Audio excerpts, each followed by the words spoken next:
Hello students, let's read the question. If the resultant of n forces of different magnitude acting at a point is zero, then the minimum value of n is. Okay. So हमने question में दिखा है कि एक point पे n forces काम कर रहे हैं, उनका रिजल्टेंट जीरो है. ठीक है, हम n फोर्सेस मान लेते हैं, n वेक्टर्स मान लेते हैं, f1, f2, f3, fn. ठीक है, किसी एक पॉइंट पे एक्ट कर रहे हैं, मान लो ऐसे कुछ एक्ट कर रहे हैं, हमें नहीं पता, कुछ भी ऐसे रैंडम डायरेक्शन में दिखा दिए, f1, f2, f3, f4, F N काफ़ी है. इन सबका जो रिजल्टेंट आएगा, तो रिजल्टेंट क्या आएगा, F one plus F two. ठीक है, अब ये क्वेश्चन में देखिए कि इनका रिजल्टेंट जीरो आना चाहिए. तो रिजल्टेंट जीरो आए सभी वेक्टर्स का, उनका उसके लिए मिनिमम वैल्यू क्या होनी चाहिए. ठीक है, कि मतलब मिनिमम कितने फोर्सेस होने चाहिए कि इनका जो रिजल्टेंट आएगा उस पॉइंट पे वो जीरो है.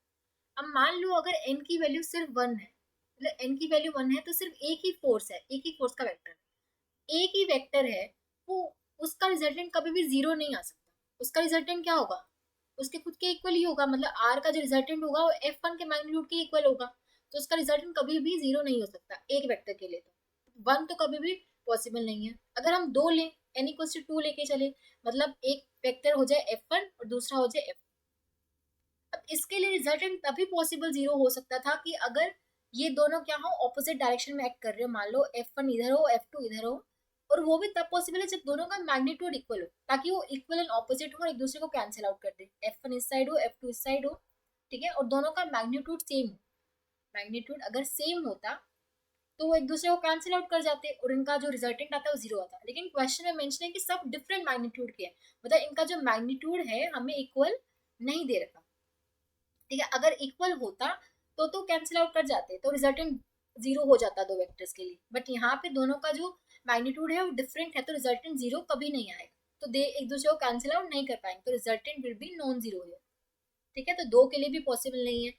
N equals to three. अब इसके लिए देखो, इसके लिए पॉसिबल हो सकता है. मान लो ऐसी कोई कंडीशन बन जाए कि एक वेक्टर ऐसा है एफ वन, एक ऐसा है एफ टू, एक ऐसा है एफ थ्री. अब मान लो एफ वन एफ टू का हम रिजल्टेंट कुछ इस तरीके से आ जाए, एफ थ्री के ऑपोजिट आए और उसका जो मैग्नीट्यूड आए इन दोनों के रिजल्टेंट का वो एफ थ्री के मैग्नीट्यूड के इक्वल आ जाए. ऐसी कुछ कंडीशन बन जाए कि इसका जो रिजल्टेंट है मान लो आर डैश आ जाए, और आर डैश का जो मैग्नीट्यूड है वो एफ थ्री के मैग्नीट्यूड के इक्वल आ जाए.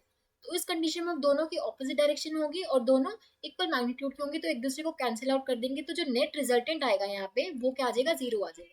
तो तीन वेक्टर्स के लिए ये कंडीशन पॉसिबल हो सकती है कि दो वेक्टर्स का रिजल्टेंट तीसरे वाले के मैग्नीट्यूड को कैंसिल आउट कर दे और वो इक्वल एंड ऑपोजिट हो, तो उनका जो ओवरऑल रिजल्टेंट आए वो जीरो आ जाए. तो तीन वेक्टर्स के लिए कंडीशन पॉसिबल हो सकती है. तो मिनिमम जो हमें चाहिए वेक्टर्स, उसका नेट रिजल्टेंट जीरो लाने के लिए वो कितने होने चाहिए, थ्री. वन के लिए भी पॉसिबल नहीं है, टू के लिए भी नहीं है, मिनिमम थ्री तो हमें चाहिए. ठीक है, तो कैसे हो जाएगा कि जो दो वेक्टर्स होंगे उनका रिजल्टेंट तीसरे वाले को कैंसिल आउट कर देगा, तो ओवरऑल रिजल्टेंट हमें जीरो मिलेगा. ठीक है, सो जो मिनिमम रिक्वायरमेंट कितनी है, तीन फोर्सेस की. So option C would be the correct choice. I hope आप सबको समझ आया होगा. Thank you so much.